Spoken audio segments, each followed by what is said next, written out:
নম্বর প্রশ্ন করেছেন, বলছেন আসসালামু আলাইকুম শেখ। ওয়ালাইকুম সালাম। আমার নাম আবদুল্লাহ, বাংলাদেশ সিলেট থেকে বলছি।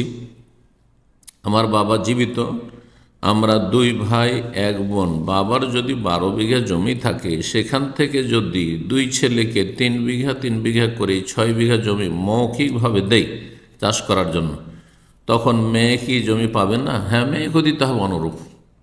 জীবদ্দশায় দিলে একদল ওলামা বলছেন যে সমান সমান দিতে হবে। এটি হচ্ছে আতিয়া, মানে ছেলে মেয়েদেরকে দেওয়া হয় এমনি, বা হেবা। তাহলে এই ক্ষেত্রে সমান করে দিলাম আহমদ রাহিমাহুল্লাহর কাছে। কিন্তু অধিকাংশ ওলামারা বলছেন যে এইখানেও ছেলে আর মেয়ের ক্ষেত্রে যে মিরাসের বিধান, ফারায়েজের বিধান রয়েছে, লিযাকারি মিসলু হাজ্জিল উনসায়াইন, ছেলে সন্তান দ্বিগুণ পাবে মেয়ের তুলনায়। তাহলে যদি 2 ছেলেকে 3 বিঘা 3 বিঘা করে, মানে এক ছেলেকে 3 বিঘা দিয়ে থাকেন, তাহলে সে মেয়েকে কমপক্ষে 1.5 বিঘা দিতে হবে। শাইখ ইবনে বাজ রাহিমাহুল্লাহ বলছেন যে এটাই বেশি উত্তম।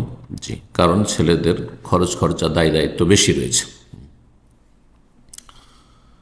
কিন্তু আপনি শুধু ছেলেদেরকে খাওয়ার জন্য দিয়ে দিবেন যে তুমি 3 বিঘা তুমি 3 বিঘা খাও, আর মেয়েকে কিছুই দিলেন না, এটা হারাম, জায়েজ নয়। নবী সাল্লাল্লাহু আলাইহি ওয়াসাল্লাম সতর্ক করেছেন এই ক্ষেত্রে, ইত্তাকুল্লাহ, আল্লাহকে ভয় করো তোমরা, ওয়াদিলু বাইনা আওলাদিকুম, এবং তোমাদের ছেলে মেয়েদের মাঝে, আওলাদ ছেলে যেমন আওলাদের অন্তর্ভুক্ত, তেমন মেয়েরাও, তাদের মাঝে সুবিচার কায়েম করো। আর সুবিচার এর দাবি সমান করতে বলেননি নবী সাল্লাল্লাহু আলাইহি ওয়াসাল্লাম। যদি সমান করতে বলেন তাহলে তো সুনিশ্চিত ইমাম আহমদের রাহিমাহুল্লাহর ফতোয়া যে সমান সমান 3 বিঘা আপনি ছেলেকে দেন, 3 বিঘা মেয়েকে দেন। কিন্তু সুবিচার করতে বলা হয়েছে। সুবিচারের দাবি হচ্ছে যে কোরআনে যেভাবে ফারায়েজের বন্টন সুবিচার, সেটাই সুবিচার, কারণ ছেলেদের দায়ী দায়িত্ব বেশি মেয়েদের তুলনায়, সুতরাং মেয়েকে কমপক্ষে 1.5 বিঘা দিতে হবে। জি, আর না হলে কাউকে দিবেন না, আপনি নিজের কাছে রাখেন।